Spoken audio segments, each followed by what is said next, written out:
Bonjour. Allez, on est parti. Merci d'être là.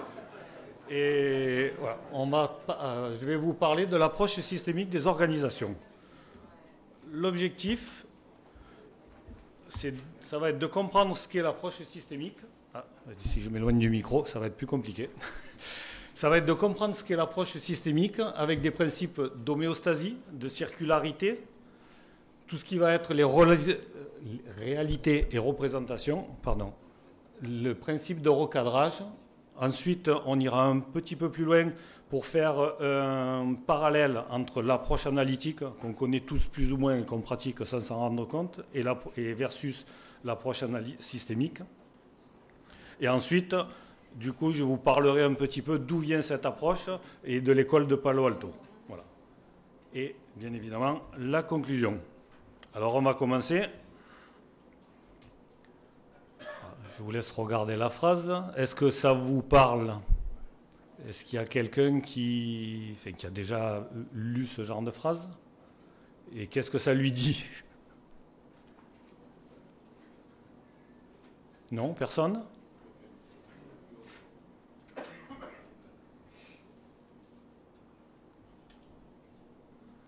Bon. Alors écoutez, on va y aller. Donc voilà, plus de la même chose produit plus du même résultat. En fait, l'objectif de cette phrase, c'est de vous faire comprendre que tous, autant qu'on est, on a des bibliothèques de comportement qui se sont créées tout au cours de notre existence et qu'on utilise de manière assez automatique et systématique.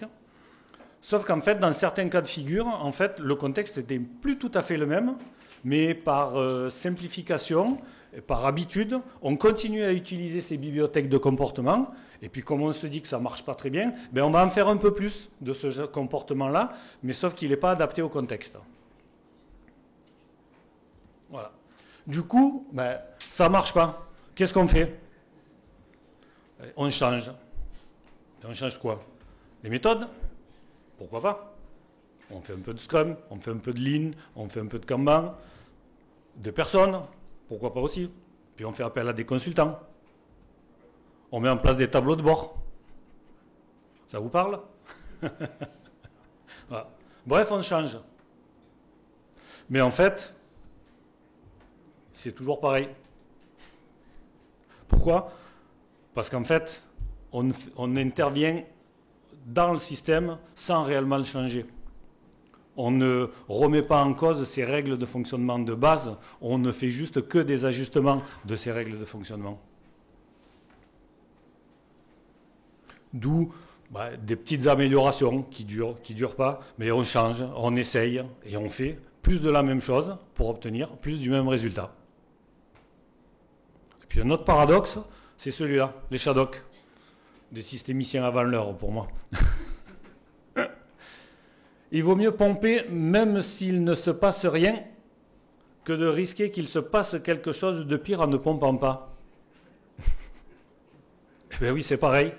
C'est qu'en fait, on a testé des solutions, ça n'a pas marché, puis on continue à en tester parce qu'on se dit si finalement on n'essaye rien, il va se passer quelque chose de peu plus grave.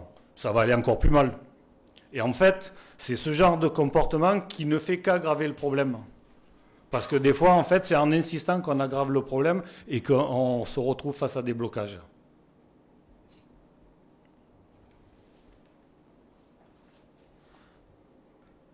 D'où l'autre phrase, le problème, c'est la solution.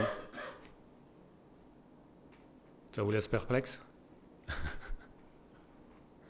Est-ce que ça parle à quelqu'un aussi? Monsieur? Pourquoi? Parce qu'on est en plein dans le problème de la complexité. Exactement. Je ne sais pas si tout le monde a entendu. Voilà. Je ne veux pas parler à votre place. Non, mais c'est... Il s'agit de pensée complexe. L'approche systémique fait partie de... C'est ça. Vous avez entendu au fond? Voilà. Donc l'idée, c'est vraiment de penser complexe et... En fait, si on va aller un peu plus loin et on va rentrer dans les concepts de l'approche systémique, mais le problème, c'est la solution. Ça veut dire qu'en fait, ce qui nous apparaît comme un problème, c'est la solution qu'a trouvé le système pour garder son équilibre. Donc quand on va par exemple mettre un product owner, et puis qu'on va se dire, tiens, mais en fait, il se comporte comme un chef de projet. Oui, mais en fait, avant, on travaillait avec des chefs de projet, et là, on essaye de faire changer.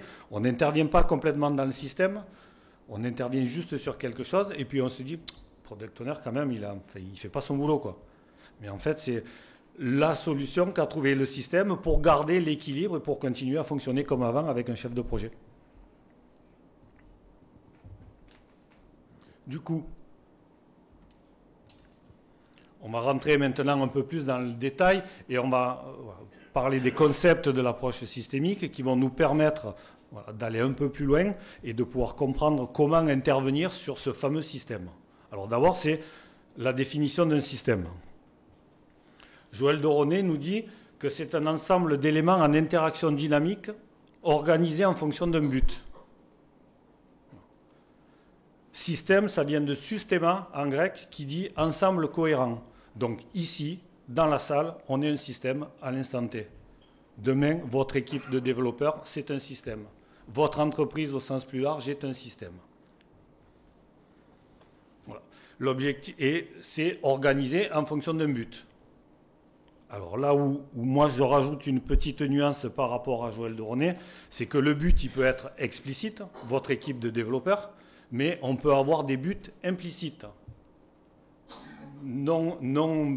visibles pour quelqu'un de l'extérieur, mais qui induisent des fonctionnements d'un système et où ça n'a jamais été dit. Principe de l'implicite. On va aller encore un peu plus loin pour rentrer un peu plus dans l'approche systémique. Et on va parler des concepts d'homéostasie. Donc le concept d'homéostasie, ça fait référence à une notion d'équilibre. Le système, c'est ce que je disais tout à l'heure quand on a parlé du problème, c'est la solution, c'est que le système, dans son fonctionnement, cherche à maintenir un équilibre et à rester dans des zones acceptables pour lui. Typiquement, nous, êtres humains, notre homéostasie, on reste à 37,5 en termes de température. Voilà. Mais en fait, si on va plus loin, par rapport à ce concept de système, tout système, en fait, cherche à garder un équilibre, du coup, même lorsque l'environnement change. Et c'est toujours, en fait, de la rétroaction par rapport à un facteur interne ou externe. C'est-à-dire que si vous vous mettez debout, je vous pousse, vous allez réagir.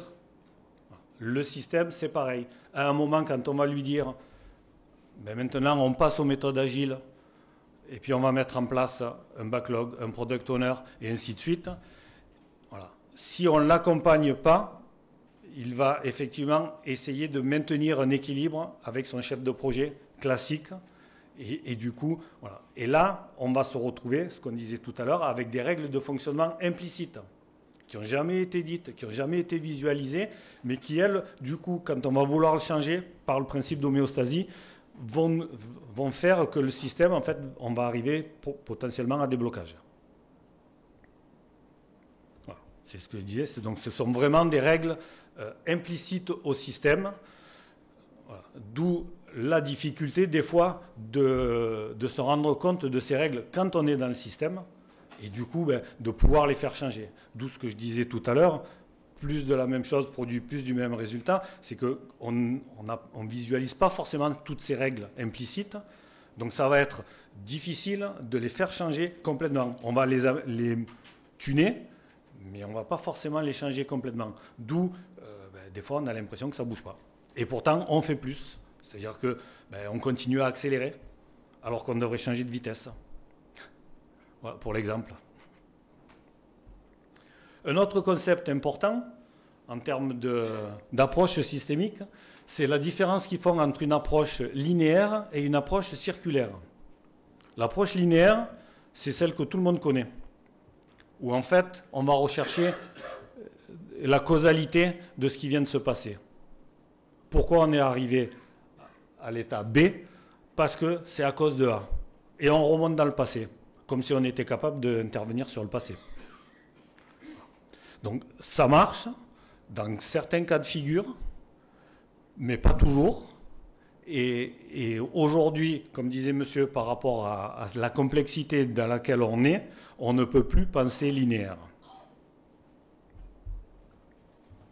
Donc, l'approche systémique a amené un autre concept qui est un concept de circularité. C'est-à-dire que oui, A, il va se passer une action, A va interagir sur B,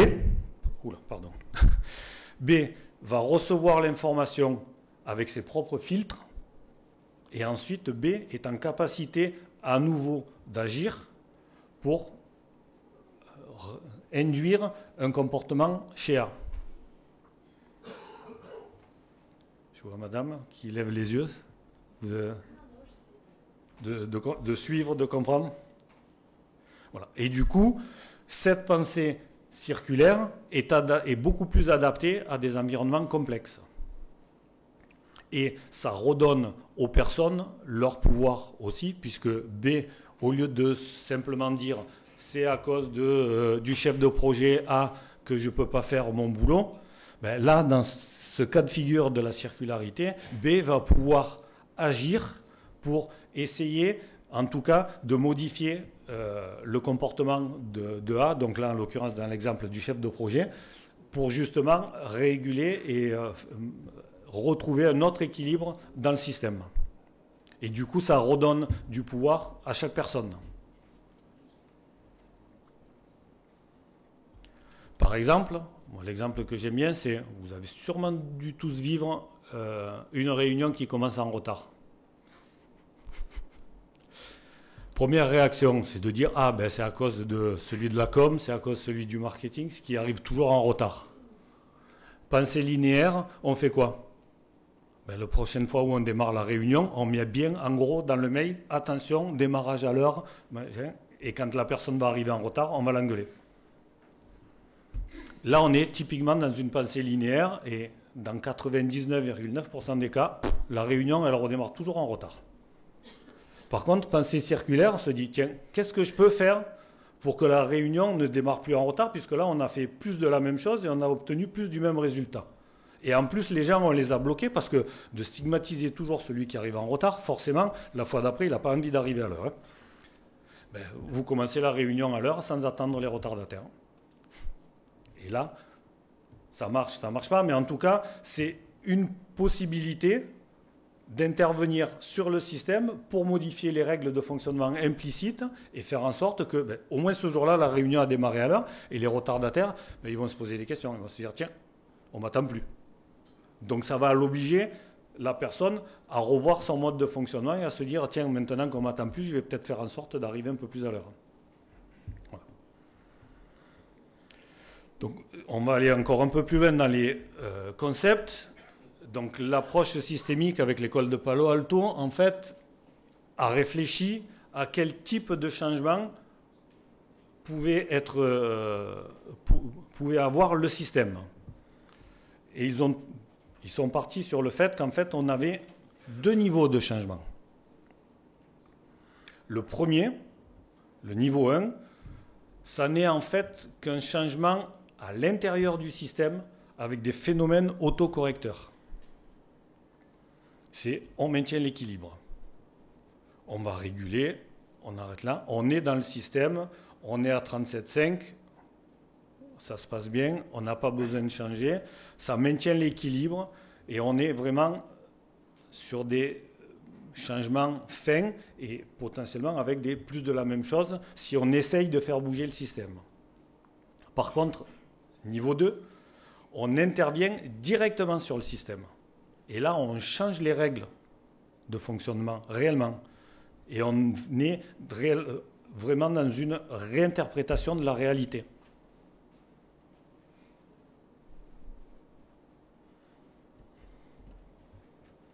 Et souvent, en fait, ce qu'il faut retenir, c'est que les changements de niveau 1, ceux qui nous bloquent, si on se dit, mais pourtant, c'est du bon sens ce que je suis en train de faire là. Et ça ne marche pas. Pourquoi ? Parce qu'en fait, quand on est dans les changements de niveau 2, ça peut paraître paradoxal comme changement. Dans un premier temps, en tout cas, parce qu'en fait, ça va nous obliger Chacun a sa propre réalité et ça va nous obliger en fait à questionner notre réalité et à questionner notre façon de voir le monde pour pouvoir justement changer ces règles de fonctionnement. D'où une autre phrase que j'aime bien, qui est assez frappante, c'est que la carte n'est pas le territoire. Est-ce que ça parle? Est-ce que ça vous parle? Madame, pas du tout. Pardon? Exactement. La carte n'est qu'une représentation du territoire.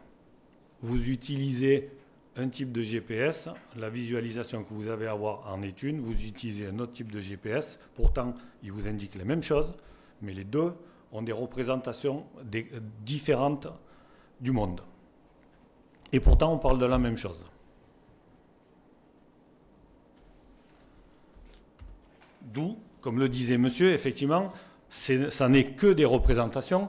Donc l'approche systémique travaille, après avoir compris ce que c'était un système, compris comment fonctionnait le système, compris quel type de changement on pouvait amener sur le système, elle a travaillé sur se poser la question, ce qui était la réalité et les représentations qu'on pouvait avoir de la réalité.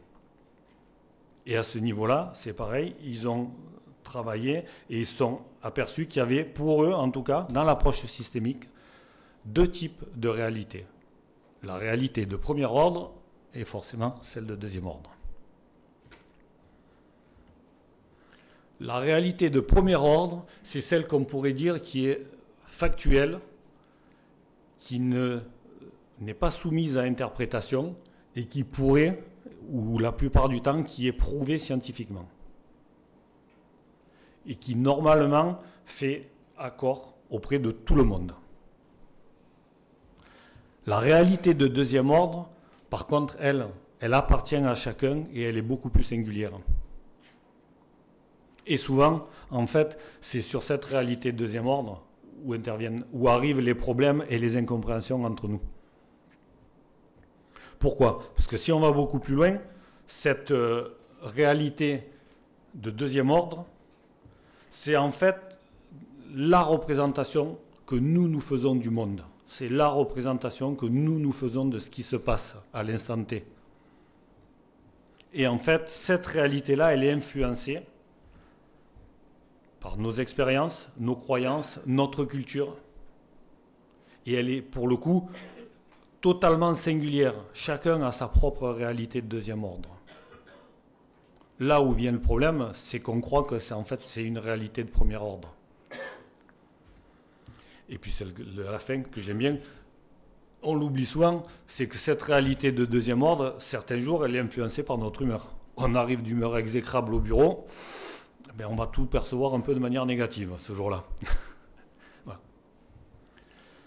Ce qui, par exemple, pour vous donner un exemple, faire le distinguo, c'est que là, dans cette salle, il y a des chaises, il y a à peu près 90 personnes, il y a des organisateurs, il y a moi en tant que présentateur. Ça, c'est la réalité de premier ordre.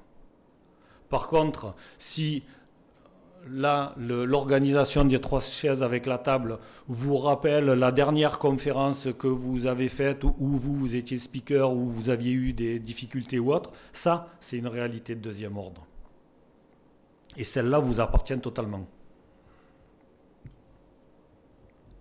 Du coup, maintenant qu'on a vu donc, cette réalité de premier ordre qui était acceptée et qui était par tout le monde, on a vu qu'il y avait une réalité de deuxième ordre, l'idée maintenant c'est de se dire comment on va pouvoir faire évoluer les choses, comment on va pouvoir accompagner le changement et à quel niveau on va travailler. Du coup, l'approche systémique répond, c'est au niveau de la réalité de deuxième ordre qu'on va pouvoir travailler pour justement aider les gens à voir le monde différemment. D'où la notion de recadrage. Et là, on parlait tout à l'heure de réalité et de représentation. Donc le recadrage, lui, va travailler justement sur ces représentations. C'est quelle idée on se fait de la situation, quelle idée on se fait de la scène, quelle idée on se fait de ce qui se passe ici et maintenant. Donc, par rapport à ça, ça va nous permettre de changer de point de vue. Et à tous les niveaux, enfin, à tous les niveaux. On peut changer d'un point de vue perceptuel, donc des perceptions qu'on a de la situation, des points de vue conceptuels et émotionnels. Donc, à un de ces trois niveaux-là, ça va nous permettre effectivement de voir la situation différemment.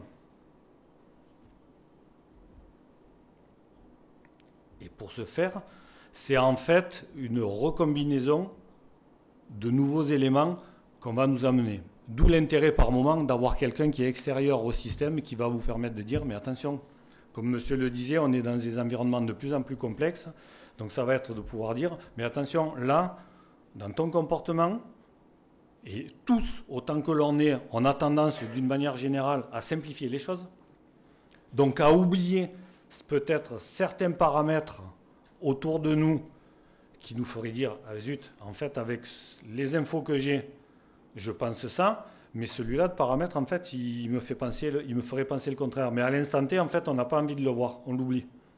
Donc, d'où l'intérêt, en fait, voilà, d'avoir quelqu'un qui va être extérieur au système, qui va nous dire, attention, et si tu prenais en compte ça, et si tu prenais en compte ce paramètre-là, et là, du coup, en recombinant tous ces paramètres-là, ben, ça va nous obliger, en tout cas, enfin, et ça va nous permettre, plus exactement, plutôt qu'obliger, d'avoir une nouvelle représentation, en fait, de la situation.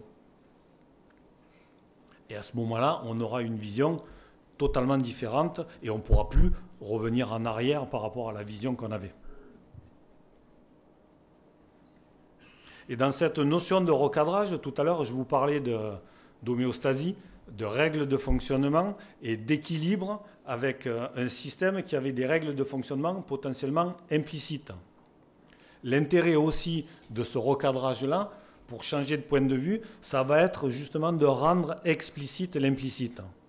Et de dire à la personne, est-ce que vous vous rendez compte, là, enfin, pas aussi brutalement, mais en tout cas de dire à la personne, là, est-ce que vous vous rendez compte de la façon dont vous fonctionnez, et est-ce que vous vous êtes posé la question de la personne en face, comment elle reçoit la chose? Et là, quand on arrive à ce stade-là, la personne va peut-être changer de point de vue, réfléchir et se dire, ah oui, effectivement, là, mon comportement peut induire ça, ça, ça ou ça. Ça ne va pas forcément changer de suite à l'instant T, mais en tout cas, ça va recombiner toutes les informations et la personne va commencer à avoir une autre vision de la situation. Une phrase que j'aime bien, c'est celle-là. C'est la personne, François Baltas, c'est la personne en fait qui m'a formé à l'approche systémique. Il n'est pas très loin d'ici, pour ceux que ça intéresse, il est sur Nîmes. Voilà. Ou dans les représentations, celle-là, c'est la plus flagrante. Lorsqu'il est évident pour nous que on doit avoir un petit signal qui s'allume et qui nous cherche à réfléchir dans quel contexte ça n'est pas évident. Voilà. Et ça, en général, enfin, tous, autant qu'on est, l'être humain a réussi à en arriver là où il en était parce que par certains moments, il avait des bibliothèques de comportement, il avait simplifié les situations et il pouvait réagir vite. Mais là, quand on en arrive à dire, il est évident pour nous qu'on est dans un fonctionnement où on généralise. Et nous avons tous, autant que nous sommes, tendance à généraliser dans les situations. Ben, c'est évident que c'est comme ça que tu aurais dû faire. C'est comme ça, c'est évident que c'est comme ça que tu aurais dû développer. C'est comme ça que tu aurais dû monter le backlog. Ben là, on a intérêt à se poser des questions parce que quand c'est si évident pour nous que ça, il y a potentiellement le petit collègue en face, ça n'est pas du tout pour lui. Voilà. D'où du coup ce fameux contexte à prendre en compte, ces situations complexes aujourd'hui qu'on ne peut plus oublier, et ce fameux contexte qui va nous permettre de rajouter différents éléments et qui va nous permettre d'aller plus loin dans l'analyse de la situation.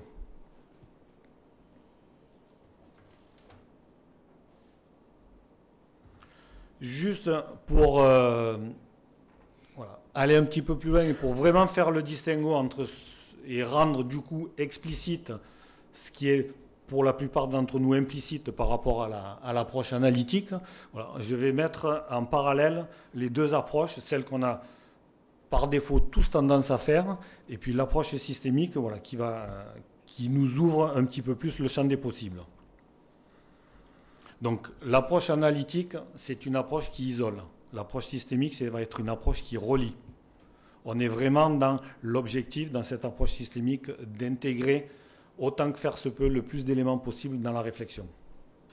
On est en train de regarder une équipe qui fonctionne, on prend du recul, on regarde ce qui se passe et on ne se focalise pas sur, j'en sais rien moi, une équipe de développeurs qui est sous stress, qui a du mal à livrer en temps et en heure et qui est en train de dire « Ah ben c'est la faute à machin parce qu'en fait c'est le petit jeune, il n'est pas assez fort en développement et c'est lui qui nous ralentit. » Ben ça, si on est dans l'approche analytique, vous vous rappelez tout à l'heure, A, B, là on est dans le bouc émissaire. Voilà. Parce que potentiellement, en fait, c'est pas parce que lui développe pas très bien ou parce qu'il est jeune et qu'il a un peu plus de difficultés qu'on n'arrive pas à livrer. Mais si on est dans l'approche analytique, on isole, on a un bouc émissaire, on est content. Par contre, on n'avance pas. Du coup, voilà. D'un côté, on est dans la nature des interactions. Ce fameux bouc émissaire, c'est à cause de lui. Voilà. On est dans ce phénomène de causalité, alors que dans l'approche systémique, on va regarder l'effet des interactions. Je parle à quelqu'un, je regarde ce qui se passe. Je parle sur un autre ton, je regarde ce qui se passe. Et là, on est dans l'effet des interactions.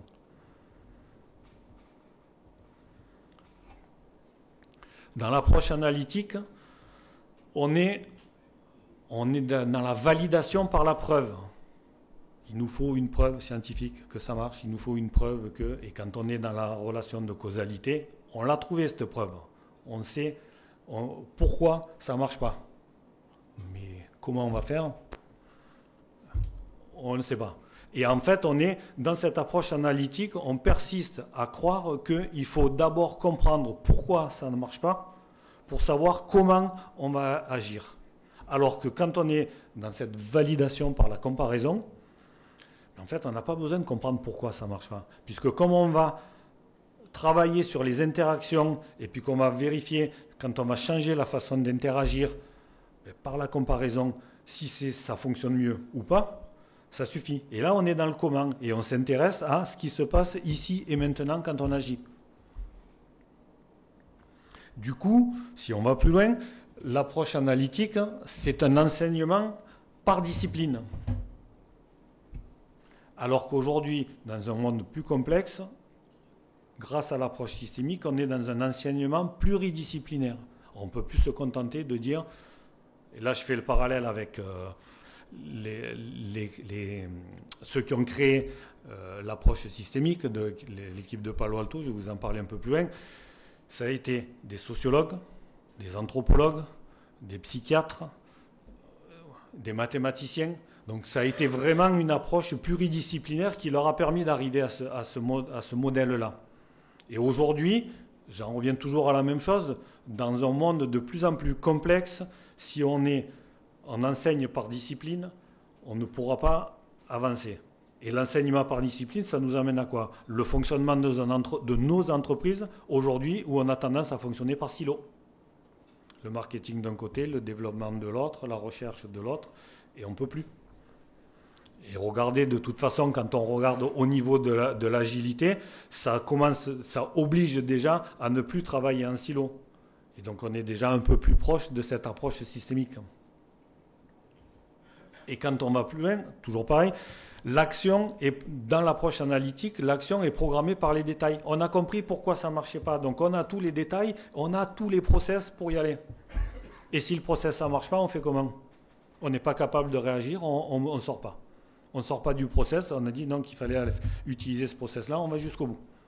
Alors que de l'autre côté, l'action, elle est programmée par des objectifs. Où on va? Qu'est-ce qu'on veut obtenir? Et ça, on a notre ligne directrice, on a notre nord. Après, peu importe. Si on sait qu'on va un peu plus à l'est, un peu plus à l'ouest, à l'instant T, mais qu'on sait que l'objectif, c'est d'arriver là, on y arrivera toujours. Et on sera en capacité de s'adapter en fonction de ce qui arrive à l'instant T. Et pour aller plus loin, dans l'approche analytique, on a les détails qui sont bien définis, très précis. Par contre, les buts sont mal définis. Donc on a tout le process. Mais je dirais, est-ce que le process, il s'adapte à ce qu'on va rencontrer? Pas sûr. Par contre, comme on a le process, on s'y accroche. Et après, on ne comprend pas pourquoi ça ne marche pas. Alors que de l'autre côté, l'approche systémique, on a un but précis. Par contre, les détails, ils ne sont pas définis. Mais ce n'est pas grave. Parce qu'en fait, c'est en fonction du premier pas qu'on va faire qu'on va découvrir certaines choses. Et quand on va les découvrir, on va agir en conséquence pour aller vers le but souhaité. Donc, si je résume simplement, l'approche analytique, c'est ce qui se fait actuellement dans beaucoup d'entreprises. Dans notre vie de tous les jours, c'est ce qu'on a aussi tendance à faire. C'est une approche process. Et pour le coup, je ne suis pas en train de vous dire qu'il faut la rejeter, parce que c'est celle qui nous permet de concevoir. Demain, vous voulez concevoir une voiture au départ, on a quand même besoin de cette approche analytique. Il ne faut pas la rejeter pour autant, attention.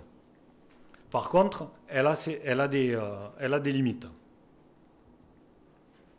Alors que l'approche systémique, qui est plus une approche collaborative, c'est celle qui va relier les gens, qui va relier les disciplines, qui va relier les événements entre eux. Et du coup, cette approche-là, en fait, elle va vous redonner du pouvoir. Vous vous rappelez tout à l'heure la boucle, la circularité?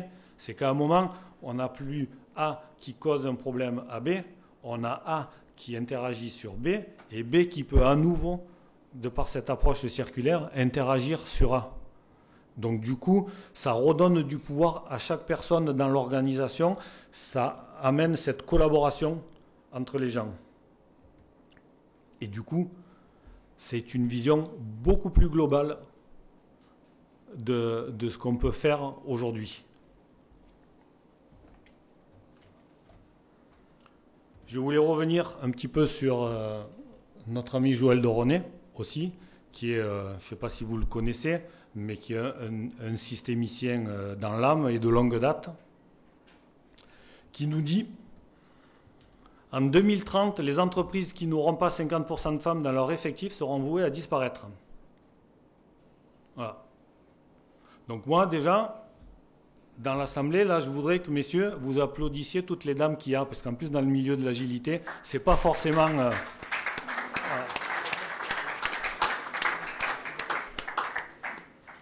Alors maintenant qu'on a dit ça, pourquoi?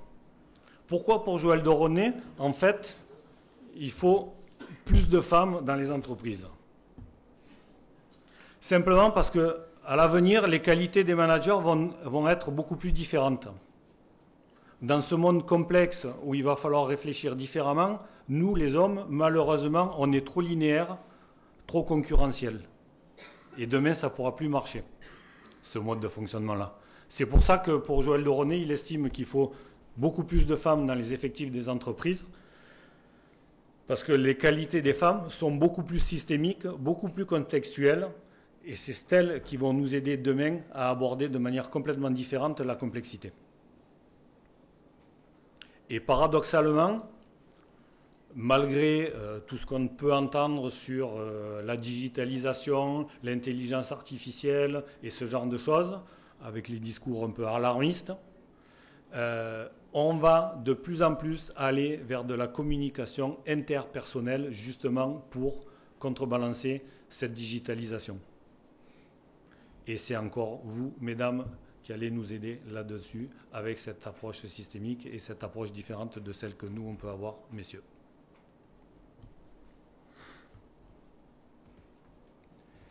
Pour aller un petit peu plus loin, juste voilà, pour vous présenter en fait l'école de Palo Alto.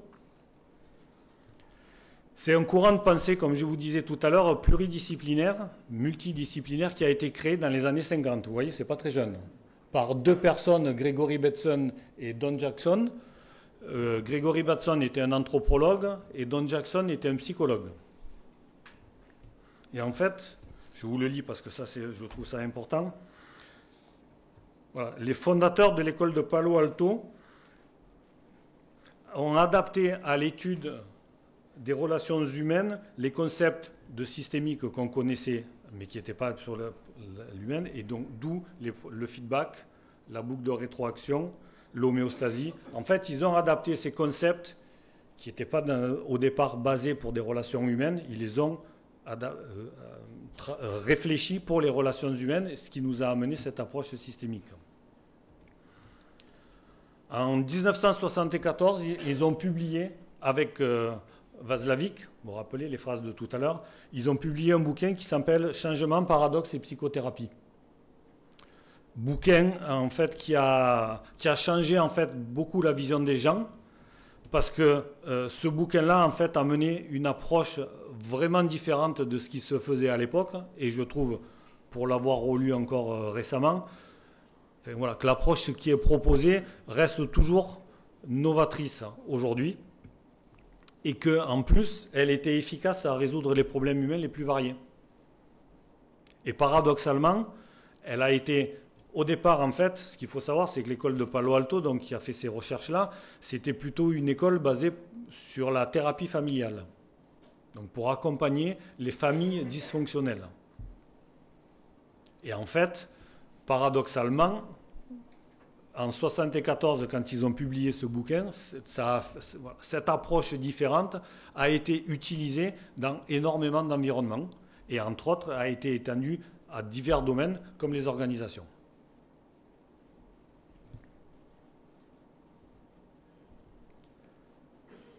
Et voilà. Paul Václavic, donc vous vous rappelez les phrases de tout à l'heure, ce sont ces phrases de choc, plus de la même chose produit plus du même résultat. Le problème, c'est la solution. C'est à la base un psychologue, psychothérapeute, psychanalyste et sociologue. Voilà.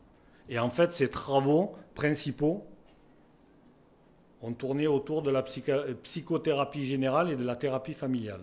Mais on voit, puisque le fameux bouquin, moi, dans mon travail de tous les jours, le changement, paradoxe et psychothérapie fait partie de mes bouquins de référence quand je dois travailler sur du coaching agile et intervenir sur des organisations en difficulté. Et pourtant, à la base, ça s'adressait à la thérapie familiale.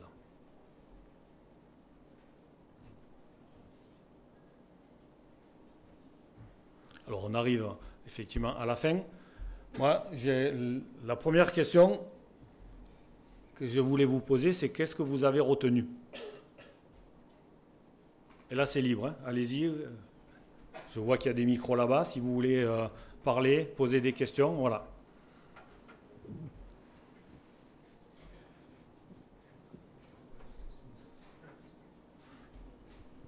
Juste pour vous aider à lancer le truc, parce qu'il faut toujours qu'il y ait un premier. Ce qu'on peut retenir, c'est qu'il faut changer de braquet. Exactement. C'est au lieu de pédaler plus vite, il faut changer de braquet, effectivement. C'est simple mais clair. Qui a...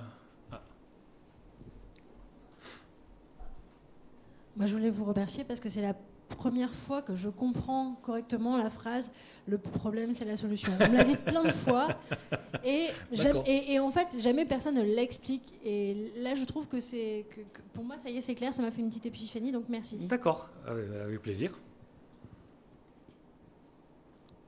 Quelqu'un d'autre veut partager ce qu'il a retenu? Je reviens encore au micro, on s'y attache à ces choses finalement. Je dirais, c'est très intéressant, votre propos était très intéressant et c'est très original et il faut vraiment qu'on vous aide aussi. Il faut que nous rassemblions, nous qui avons une certaine perception de ces choses-là. Et la pensée complexe, vous avez bien fait de citer Joël de Ronet qui avait fait un petit bouquin à l'époque qui s'appelait Le Macroscope. Vous avez... Voilà. Gâcher la surprise. Oh, je suis désolé. Il y avait la référence après, il fait partie effectivement des bouquins. C'est pas grave. Edgar Morin aussi, qu'il faut citer, bien sûr. Aussi. Mais évidemment. Venez là. Non, pas aujourd'hui. Une prochaine fois avec grand plaisir. Voilà. Je ne veux pas polluer non plus le... Quelqu'un d'autre veut partager ce qu'il a retenu?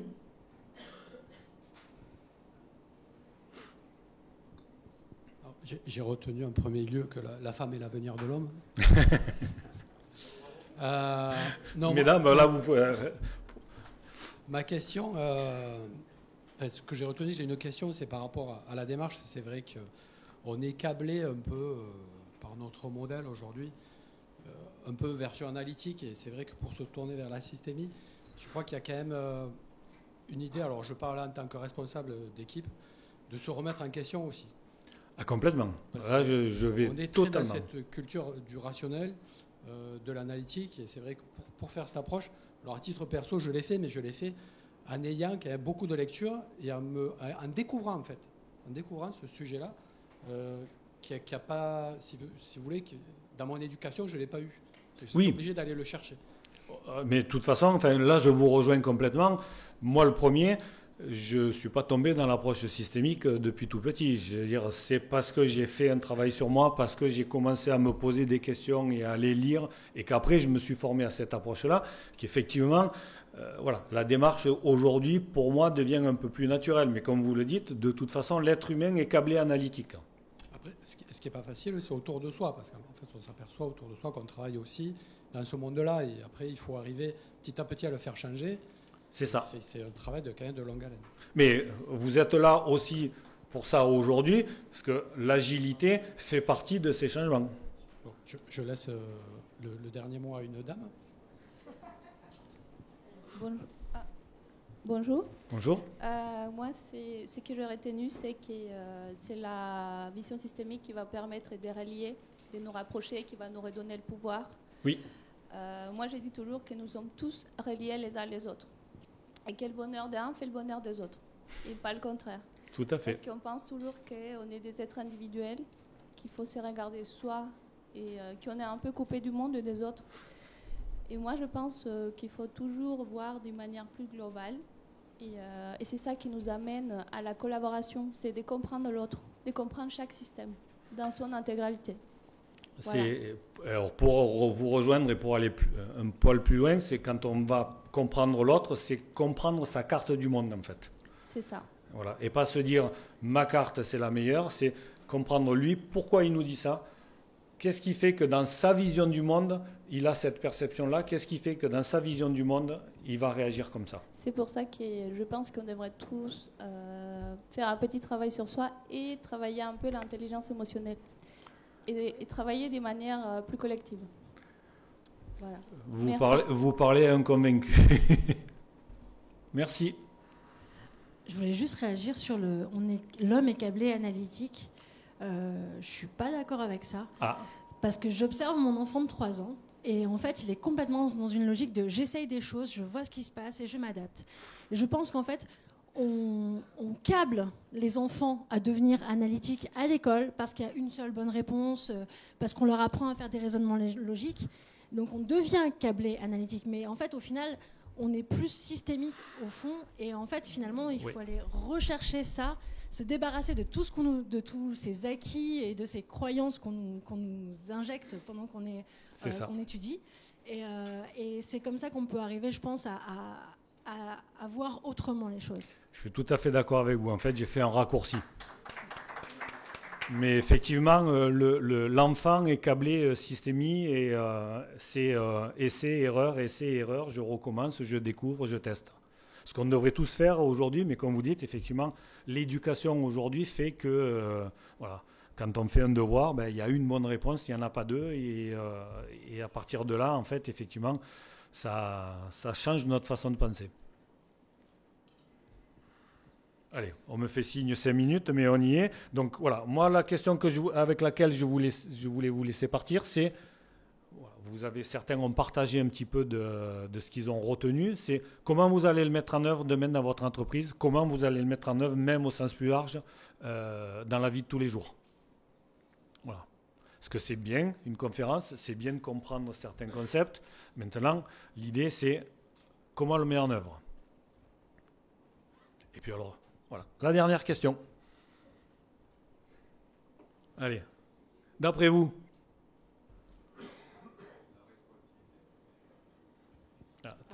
La première chose, c'est de se remettre en question.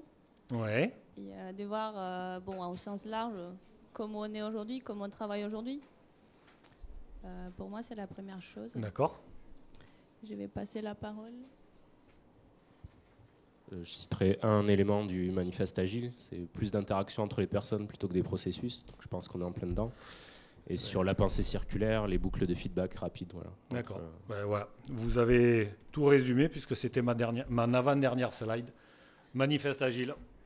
Les individus et les interactions plus que les processus et les outils. Voilà. Tout est dit.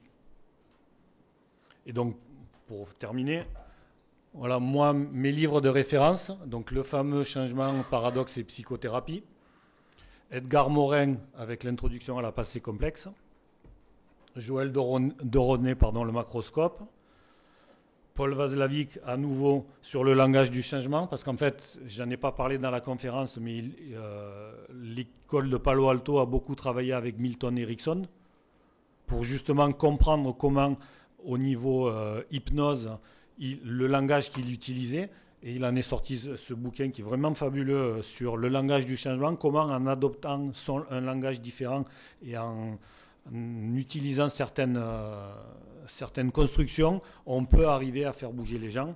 Et le dernier, vous le connaissez peut-être, il est un peu plus orienté entreprise, c'est Peter Senge, la 5e discipline, qui est pour lui en fait l'approche systémique dans le cadre d'organisation apprenante. Voilà. Merci.